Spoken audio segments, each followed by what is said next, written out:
¿Bajo qué circunstancias hizo la ley? Bueno, lo hicimos por creación propia, por iniciativa propia. Bueno, pero decirle a Pablo.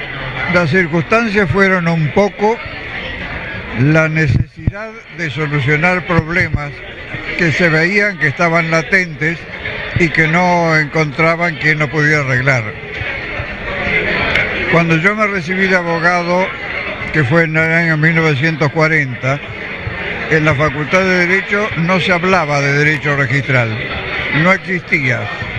Simplemente eran unos temas que se trataban de derechos reales. Pero en lo más humano, ¿cómo fue ir haciéndolo? Es decir, ¿en qué casa? ¿En casas? ¿Es en lugares? ¿Dónde? Por eso te digo, la experiencia me llevó a esto. Nunca pensé actuar como escribano. Y un día me invitaron a hacerlo. Y entonces empecé a averiguar que para hacer una escritura había que pedir certificado de dominio y que esos certificados los daba el registro, pero nadie me sabía decir qué valor tenía, cuánto tiempo duraban, qué sentido se les daba. Solo era que había que hacerlo y que había que pedirlos. Y de ahí en adelante entré a averiguar qué era lo que había que hacer y por qué había que pedir. Y las circunstancias fueron que Scotti fue designado director de registro de la propiedad de la provincia de Buenos Aires. ¿Esto en qué año? Más o menos. Yo no sé si habían inventado el almanaque, pero debe haber sido... o antes, un poco antes. Yo entré en el 59. Claro, por eso. Pero todo se resolvió dentro del año 60 y ya empezamos en el 61 con el viaje en enero del 61. Ya teníamos la idea de lo que íbamos a hacer, entonces había que compararlo según Pondé, por indicación del presidente del Colegio Escribano de entonces, Eduardo Bautista Pondé, dijo, ¿por qué no comparan lo que ustedes piensan con lo que hacen en otros registros?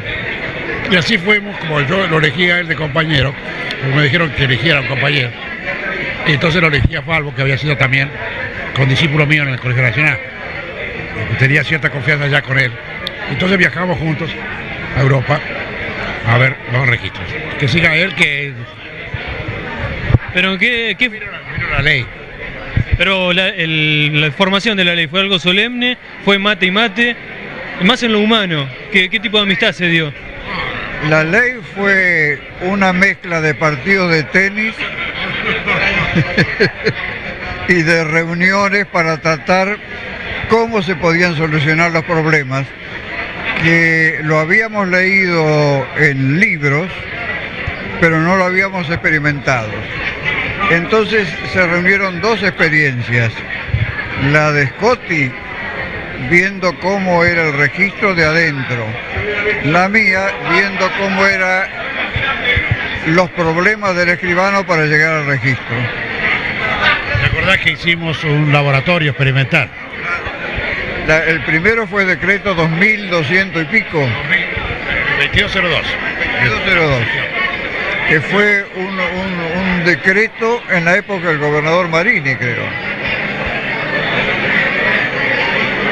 por ahí andaba, que fue una forma de probar si el folio real podía funcionar o no podía funcionar. La ficha móvil. Porque hasta ese entonces todo se escribía en hojas en base al propietario y no al inmueble, que después se entomaban y formaban unas cantidades de cuadernos enormes. ¿Qué registro fue el que tuvo más influencia sobre el que se hizo después aquí?